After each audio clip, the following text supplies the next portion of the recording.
कहानी शुरू होती है एक गांव से। यहाँ के लोग सादा जीवन जीते थे और आपस में एकता और प्यार से रहते थे।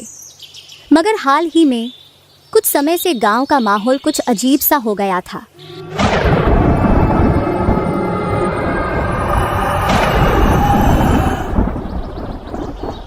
जब लोग सुबह उठते थे तो गांव की कई औरतों और लड़कियों के बाल कटे हुए मिलते थे।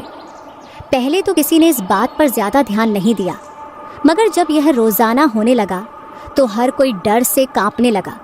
गांव के बुजुर्गों का कहना था कि किसी बुरी आत्मा ने गांव में डेरा जमा लिया है, जो औरतों के बाल लेकर अपनी शक्ति बढ़ा रही है। इसी बीच गांव के 3 दोस्तों अर्जुन, विक्रम और सौरभ ने यह ठान लिया कि वे इस रहस्य का पता लगाएंगे। बचपन से हर मुसीबत का सामना करने वाले इन तीनों ने तय किया कि वे मिलकर इस बुरी शक्ति का सामना करेंगे और गांव को इस डर से छुटकारा दिलाएंगे। एक शाम तीनों दोस्त बैठे हुए थे। तभी अर्जुन ने कहा, कल मेरी छोटी बहन के बाल किसी ने रात को काट दिए। उसे दरवाजे के पास किसी के कदमों की आहट सुनाई दी थी। उसकी बात सुनकर विक्रम ने कहा, मेरे घर में भी ऐसा ही कुछ हुआ था। मेरी माँ के बाल भी बिना किसी वजह के रात में कट गए। पता नहीं ये कौन कर रहा है। सौरभ ने थोड़ा सोचकर कहा, तुम दोनों को याद है ये सब तब से शुरू हुआ है जब से वो गंजी भिखारन हमारे गांव में आई है। उसके आने के बाद ही ये घटनाएं होने लगी हैं। अर्जुन और विक्रम ने सौरभ की बात पर ध्यान दिया और तय किया कि वे अगले दिन उस भिखारन से मिलकर सच्चाई का पता लगाएंगे। अगले दिन तीनों दोस्त गांव के बीचों बीच उस भिखारन के पास पहुंचे, जो जमीन पर बैठी हुई अजीब सी हंसी हंस रही थी। उसकी आंखें बहुत डरावनी थी। जैसे ही तीनों उसके पास पहुंचे, वह हंसते हुए बोली, क्या तुम मुझे कुछ देने आए हो या सिर्फ मेरा मजाक उड़ाने आए हो? अर्जुन ने साहस बटोरते हुए कहा, तुम गांव में नई हो, पहले कभी नहीं देखा तुम्हें। तुम कौन हो और यह भीख मांगने का क्या कारण है? भिखारन ने अपने चेहरे पर एक खतरनाक मुस्कान लाते हुए कहा, मैं तो एक गरीब भिखारन हूँ जो गांव गांव घूमकर भीख मांगती हूँ, लेकिन शायद तुम लोगों को यह पसंद नहीं है। बात करते करते सौरभ ने गौर किया कि उसके पैरों का आकार उल्टा था। उसे समझ में आ गया कि यह कोई साधारण भिखारन नहीं है, बल्कि एक चुड़ैल है जो अपने इरादों को छुपाकर गांव में घूम रही है। सौरभ ने अपने दोस्तों को वहां से हटने का इशारा किया और बहाना बनाकर वे तीनों वहां से चले गए। उस रात विक्रम ने ठान लिया कि वह खुद सच्चाई का पता लगाएगा। आधी रात को गांव में सन्नाटा था। उसने देखा कि वह गंजी भिखारन गांव के बाहर जंगल की ओर जा रही थी। विक्रम ने हिम्मत करके उसका पीछा किया। जंगल में विक्रम ने देखा कि वह भिखारन एक अजीब सा टोटका कर रही थी। उसके पास गांव की कई औरतों और लड़कियों के कटे हुए बाल पड़े थे। वह उन बालों को अमावस्या की रात के लिए तैयार कर रही थी, ताकि उन्हें जलाकर अपनी शक्तियां बढ़ा सके और फिर से अपने बाल उगाकर खूबसूरत बन सके। विक्रम ने साहस बटोरते हुए उससे पूछा, तू कौन है और इन बालों का क्या कर रही है?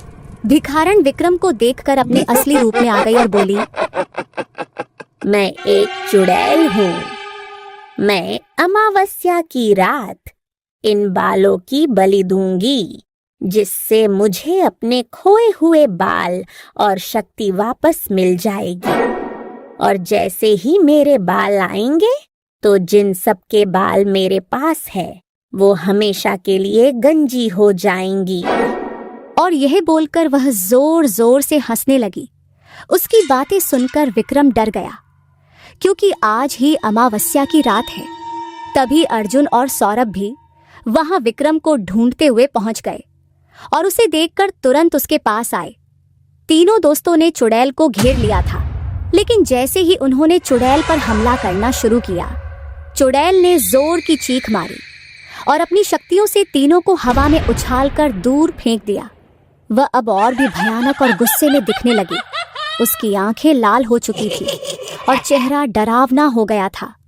चुड़ैल जोर से हंसते हुए बोली, तुम तीनों मेरी शक्ति का मुकाबला नहीं कर सकते। अब तुम भी मेरे जाल में फंस गए हो। अब समय आ गया है कि मैं अपने बाल वापस पालूं और फिर से सुंदर बन जाऊं। विक्रम, अर्जुन और सौरभ बहुत घबराए हुए थे, लेकिन हार मानने के लिए तैयार नहीं थे। सौरभ ने अपने पास पड़ी एक छोटी सी लोहे की मूर्ति को देखकर अर्जुन से कहा, देवी की मूर्ति से चुड़ैल की शक्तियां कम हो जाती है, शायद यह हमें बचा सके। तीनों ने हिम्मत जुटाई और मूर्ति को उठाकर चुड़ैल की ओर उछाल दी। जैसे ही मूर्ति चुड़ैल के पास पहुंची, चुड़ैल को एक तेज बिजली का झटका लगा और चुड़ैल अचानक रुक गई। उसकी हंसी खामोश हो गई। उसकी आंखें अचानक डर और हैरानी से भर गई। चुड़ैल ने कांपते हुए कहा, यह क्या? यह शक्ति मुझे रोक रही है। जैसे ही उसने यह कहा, वह धीरे धीरे गायब होने लगी और चारों ओर धुआं फैल गया। कुछ समय बाद जब धुआं साफ हुआ तो वहां चुड़ैल का कोई निशान नहीं था। बस उस जगह पर कुछ जले हुए बाल बिखरे हुए थे।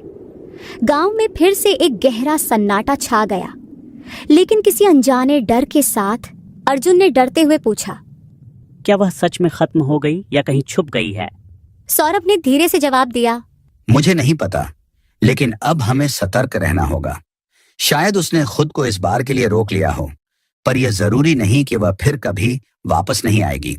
विक्रम ने धीरे से कहा, हमें गांव के मंदिर को हमेशा शक्ति से भरा रखना होगा। यह गांव की सुरक्षा का एकमात्र सहारा है।